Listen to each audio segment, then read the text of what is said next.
Trade shows might be on the decline, but they're not dead yet. Shows like Mobile World Congress are still some of the best places to go if you want to get your hands on smartphones and tablets before they hit store shelves.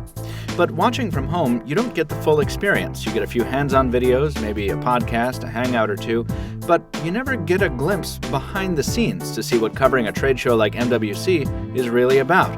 So what is it all about? I'm Michael Fisher, this is Pocketnow, and this is Pocketnow Insider, Episode 2. Trade shows are held all over the world, but the one constant always seems to be that they're held thousands of miles from your home. So covering a show always starts with a long airplane or train ride, more often than not accompanied by a big helping of jet lag. As you get acclimated to your new environment, you need to get the essentials. That includes the usual stuff like food, water, and coffee. Seriously, a lot of coffee. But if the show is outside your home country, it also means getting a new local SIM card so you still have data and voice. Hopefully you've picked out the smartphone you most prefer to cover the show beforehand.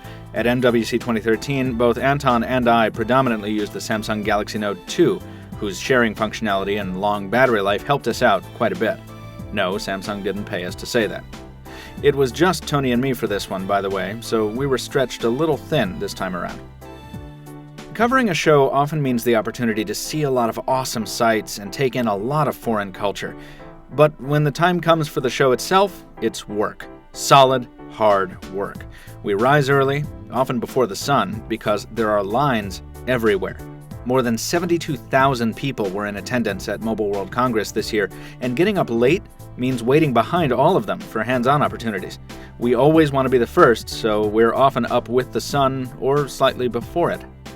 After an event, there's more pushing and shoving as demo units are uncovered, and it's a constant struggle to get enough space to shoot a hands-on video, surrounded as we are by hundreds of other people, most of them carrying heavy backpacks and video equipment just like us. We shot most of MWC on a Sony HDR-XR 550VE camera, by the way, with additional video and stills coming from a Sony NEX-F3 and even our smartphone cameras in a pinch. The next step is editing and uploading all that footage, which we do on Final Cut Pro on a pair of MacBooks from the press room, because Wi-Fi or cellular on the show floor is always completely unreliable. There are several press rooms available at MWC, but they fill up quickly, and sometimes even their internet connection is too slow, so we're occasionally forced to upload videos from unconventional locations like hotel lobbies, coffee shops, and so on. Meanwhile, back in the States, the rest of the Pocketnow team is writing our shell posts and annotating the videos, doing housekeeping and allowing us to focus on shooting, editing, and uploading until all videos are up. As you can imagine, the miles and miles of walking works up quite an appetite. But the food at trade shows is notoriously overpriced, and much of it is just plain bad.